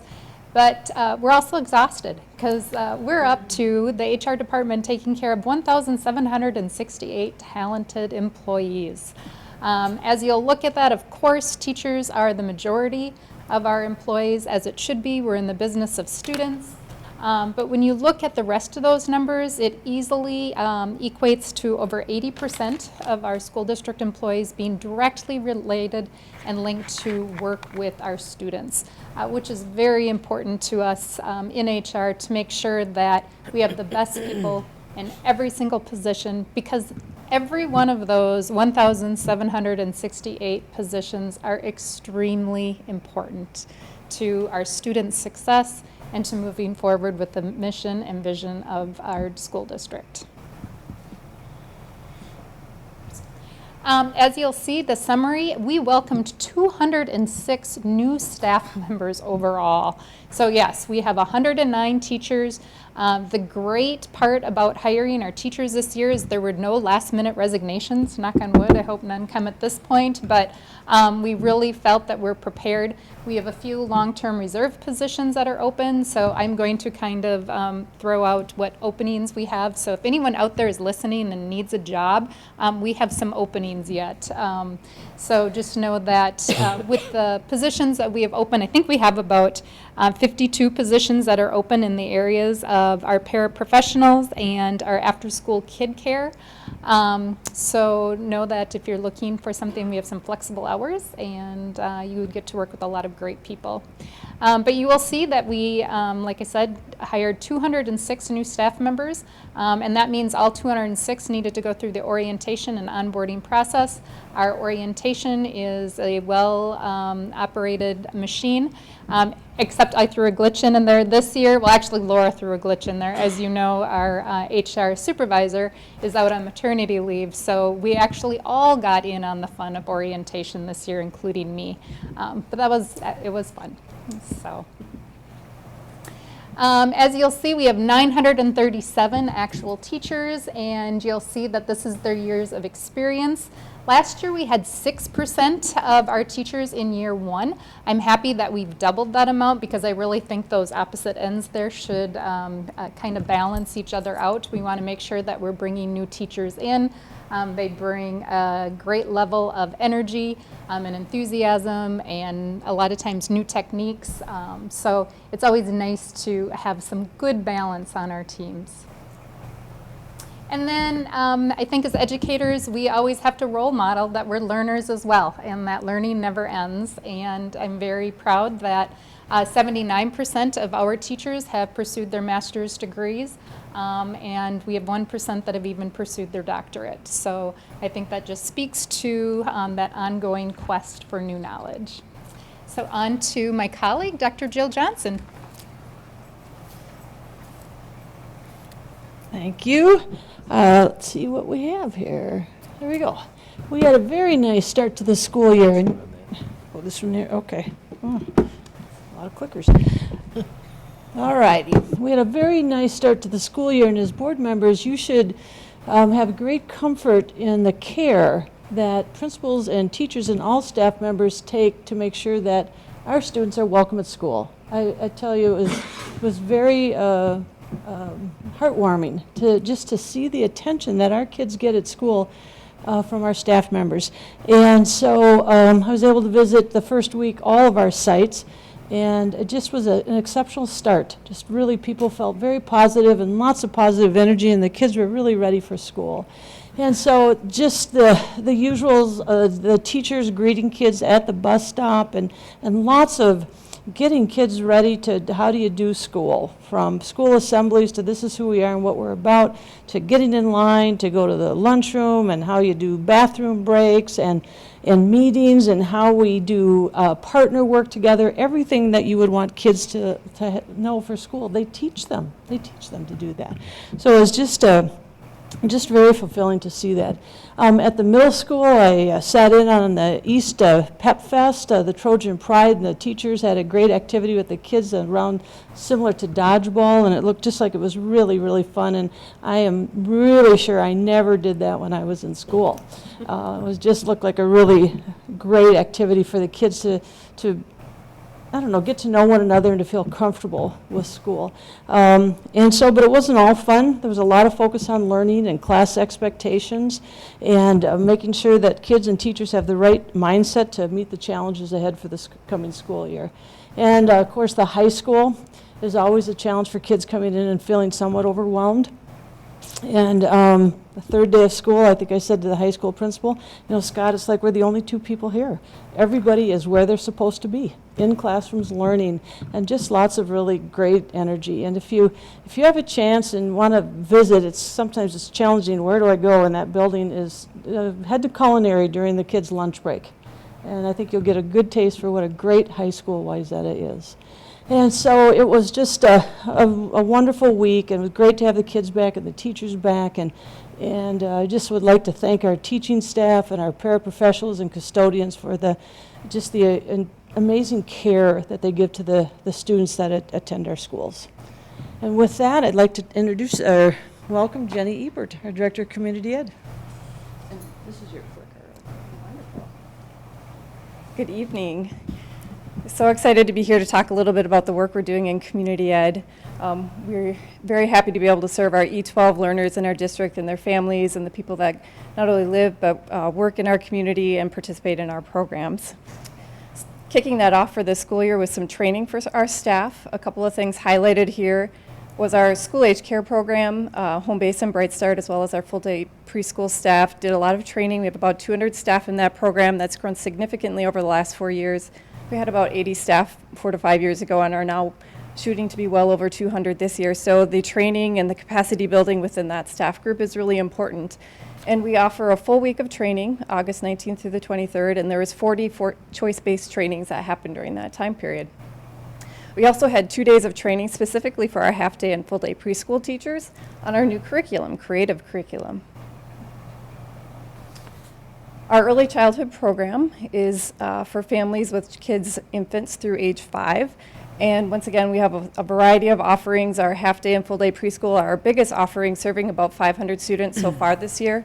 We have a handful of spots available. Some of those are reserved for our early childhood special ed students that will come in over the next couple of months, as well as just a few general ed spots left. So if anyone's interested, we have a couple spots for you yet.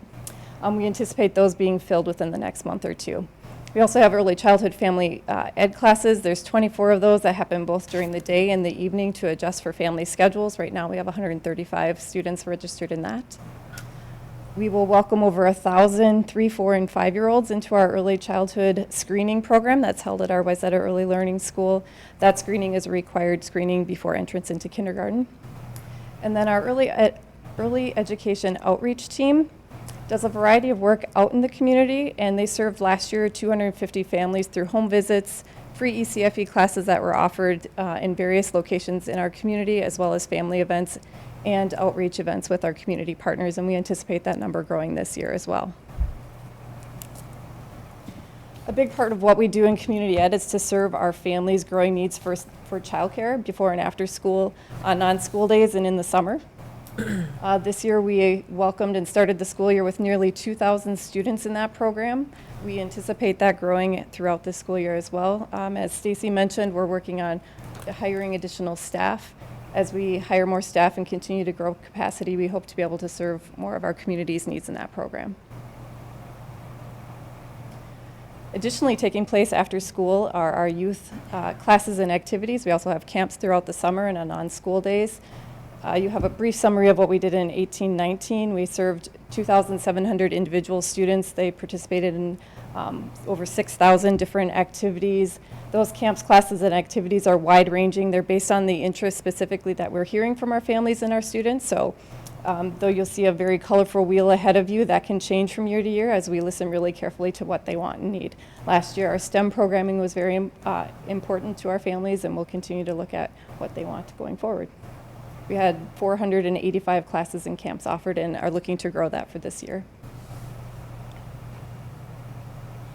Lastly, a big part of community ed is our community engagement work, and that includes volunteers, facilities, as well as our adult learning opportunities. So within our volunteer program, we support volunteers at the high school through Club YES, as well as invite adults into our community to serve as volunteers in our elementary classrooms as literacy and art volunteers. We have well over 200 people that come in and support our students' learning. We're also launching a new mentoring program. It's a pilot program with interfaith outreach at the high school. I look forward to telling you more about that in the future. Our facilities is also something that we market to our community to use when the district isn't. So we have great athletic fields and performing arts buildings and classrooms that we support over 140 user groups to use throughout the school year and the summer. And lastly is our adult programs. We have about 350 classes that we offer on a variety of topics. Again, we listen really carefully to what adults in our community want and need. We use this as an opportunity to invite people, especially people without children in our school district, into our buildings to see what we have to offer, and are looking to grow that as well.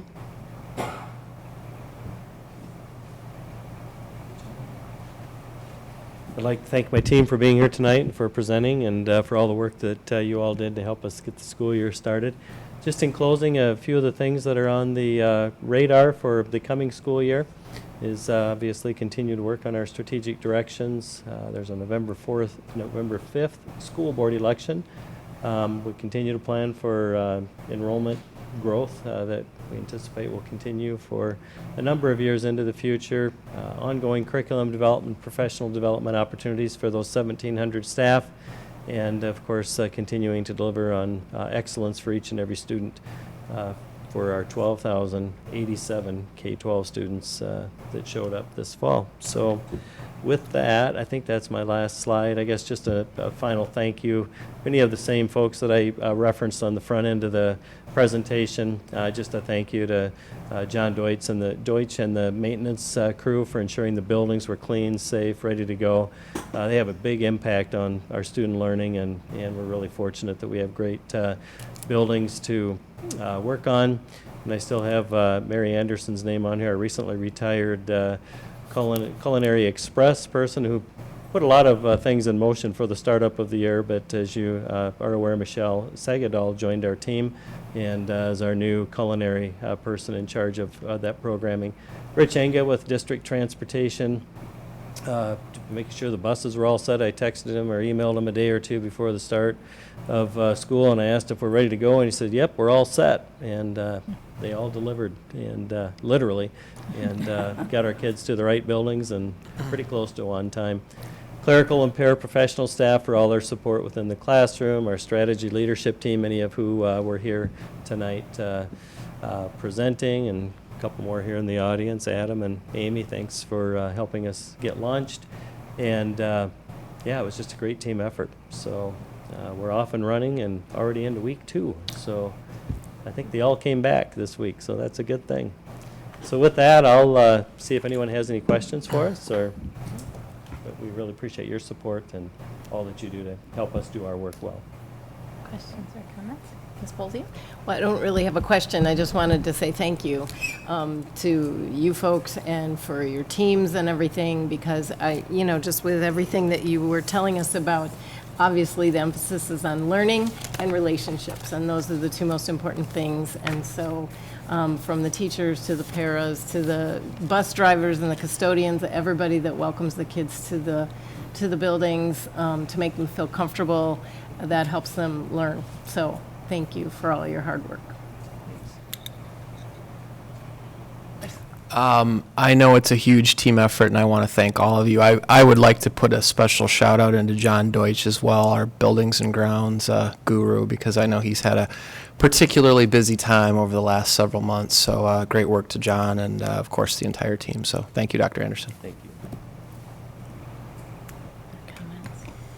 Well, I think one of our esteemed teachers said that we had the best district in the planet, and you can't have the best district in the planet without having the best leaders on the planet and the best teachers. So thank you to each one of you for all that you've done. And of course, as everyone has said, thank you to the teachers in the buildings and grounds and everyone that pulls us together to make us out of this world. Thank you. Okay, guys, thanks for sticking with us. We are almost done. There's one more item. Mr. Cade, we have one more item, and then we will get to you. So the last item on our agenda is our human resources item, and it has to do, and I see that Mr. Tolson's here too. So, Ms. Voss, thank you so much. I'll let you get seated a minute. Thank you so much. Members of the, Madam Chair and members of the board, excuse me. I'm happy to be here this evening to request board action on the contract with Wayzata Education Association for fiscal years 2019 and 2021. The school board's bargaining team and the Wayzata Education Association representatives reached a tentative contract agreement on July 15th, 2019. Subsequently, the WEA teachers voted on Tuesday, September 3rd, to ratify the contract. Attached, you have the summary of the proposed 2-year contract and the costing model. Both the union and the board place a high value on student achievement and a collaborative work environment. We are proud of the fact that our teachers and our schools bring value to the Wayzata community, and that this contract is a strong reflection of our district's strategic direction. The negotiation team members were for the teachers, Corey Knutson, Tina Christofferson, Clarice Jornby, Ann Nauman, and Andrea Cohen. For the board, you had Andrea Keene and Cheryl Paulzine.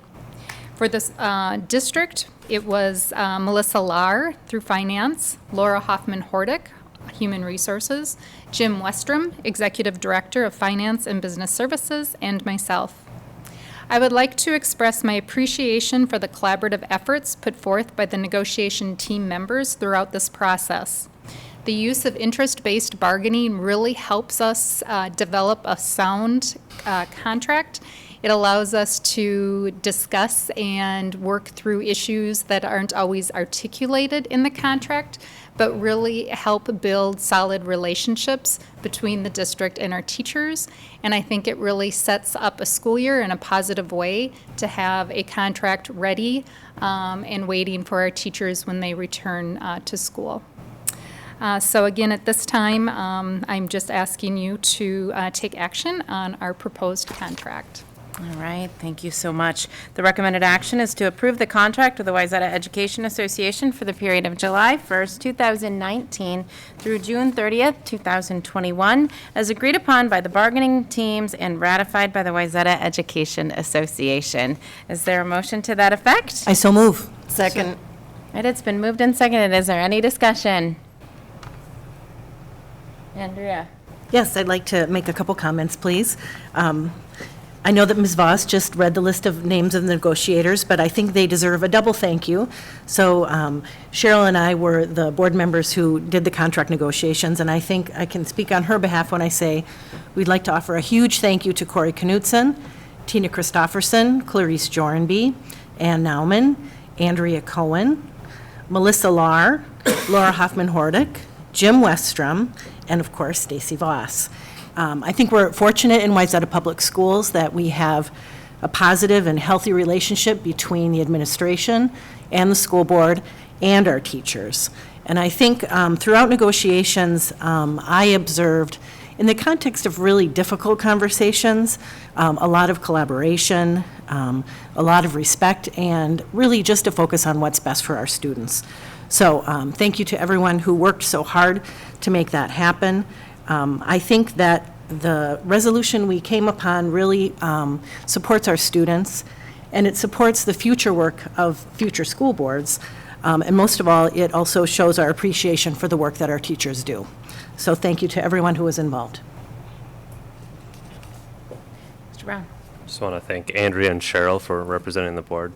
We know that you put in a lot of time for that, and we appreciate that. So thank you both.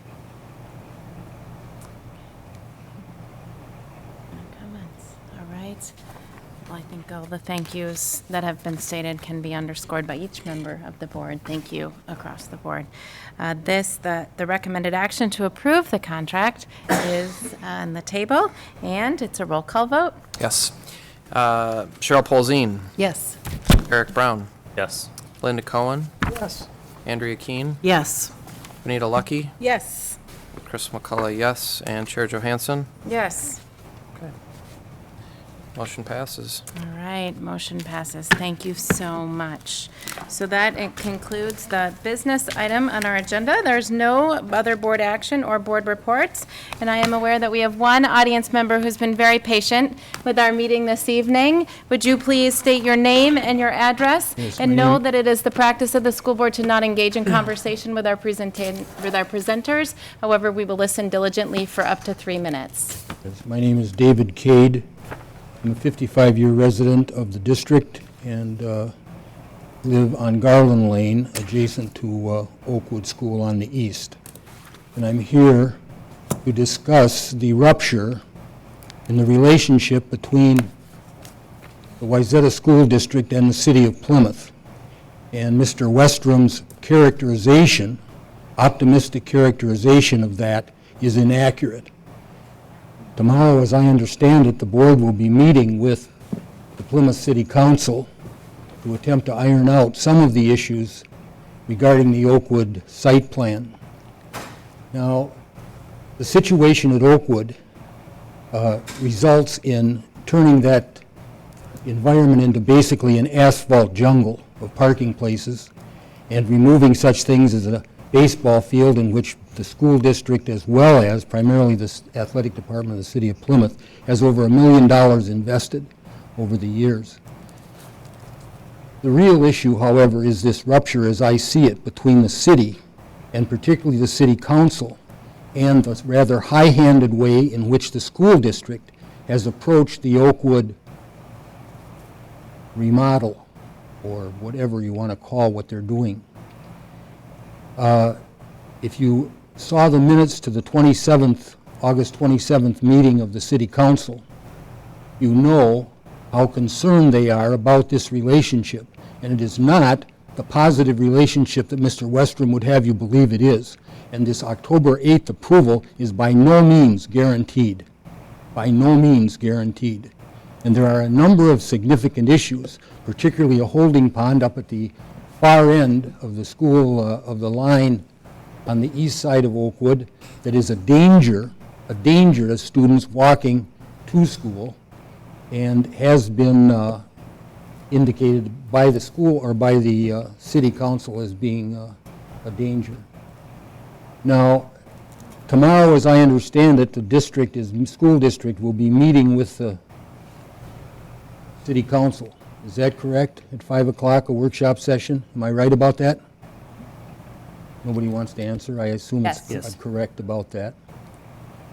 And I am hoping that some of the issues will be addressed, particularly what I consider to be the arrogance of the school district and Mr. Deutsch in the way in which this entire project has been muscled through the Planning Commission at Wayzata, or at Plymouth. And it's not going to go as easy as you think. It's not going to go as easy. There's going to have to be some changes in that site plan, particularly I think the holding pond, among other things. And I'm hoping that the baseball field can be saved, although I don't think that's possible.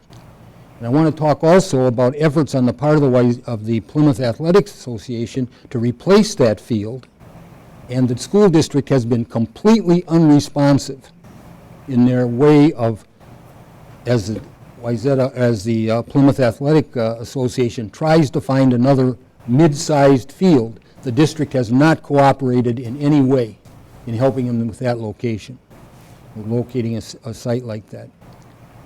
So I'm here to tell you that in my opinion, the Oakwood project is not a workable project. And the two-story building at the back, it is going to be the gymnasium, the addition of the second story. As you look at your site plans, look at what the school district is trying to do up there. And I won't even comment on the bus situation. 22 buses will leave that building every day and attempt to exit onto County Road 101, north and south. And by the time the bridge is open, up here on 12, you can bet that exiting that Oakwood school with 22 buses at 3 o'clock or 3:20 is going to be a disaster. So I'm raising issues now that I would like the board to consider in their discussions tomorrow, and ask the board to please go into that session with the Plymouth City Council with less of an arrogance about what you're doing at Oakwood. My opinion of what's being done at Oakwood is a disaster. It's turning it, as I said, into an asphalt jungle is what is happening. So I'd ask you tomorrow to listen well to the council, and also ask you to please take a good look at that site plan at Oakwood. It's not too late to make revisions, and as a parent who has lived next to Oakwood for 55 years, I can tell you, I consider it to be, the destruction of the hockey rink, the destruction of the softball fields, the destruction of the baseball field. You were up there last night, there were 30 parents, probably 60 kids playing baseball on a field that will no longer exist. So, tomorrow, and to Mr. Westrom, I haven't laid down in front of a bulldozer for a number of years, but I'm ready to do it at Oakwood to stop what's going on up there. Thank you. Thank you, Mr. Cade. Are there any other audience members that would like to address the board? Okay, hearing none, I will entertain a motion to adjourn. So moved. Second. All right, it's been moved and seconded. All in favor of adjournment, please say aye. Aye. Opposed, no. Abstentions? Wayzata Public Schools Board of Education regular meeting for Monday, September 9th, 2019 is adjourned.